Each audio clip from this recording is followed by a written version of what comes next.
વરસાદ બાદ સુરત શહેરના અનેક રસ્તા પર ખાડારાત જોવા મળી રહ્યું છે। કમરતોડ રસ્તાને લઈ વાહન ચાલકોને ભારે હાલાકી થઈ રહી છે। રવિવારથી બુધવાર સુધીના વરસાદે સુરતની હાલત બગાડી દીધી છે।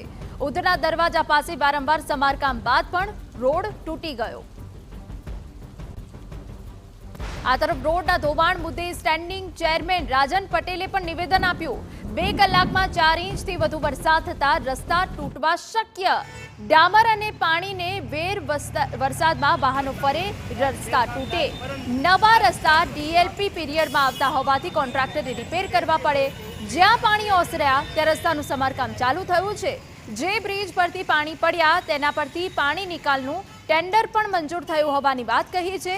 બ્રિજ નીચે ભવિષ્યમાં ખાડા નહીં પડે તે માટે કામગીરી કરાશે। કે શહેરમાં જે જગ્યાએ પાણી ઉતરાય છે તે જગ્યાએ તાત્કાલિક રોડ રિપેરિંગનું કામ ચાલુ થઈ ગયું છે।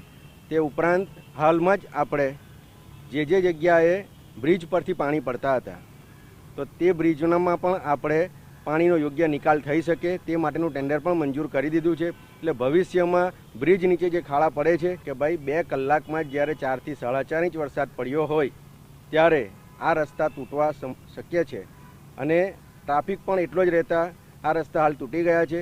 પણ જે રસ્તામાં કોઈપણ પ્રકારે નવા રસ્તા બન્યા હોય અને જો ડીએલપી પીરિયડમાં આવતા હોય તો તે તો કોન્ટ્રાક્ટરે જ રિપેર કરવાના।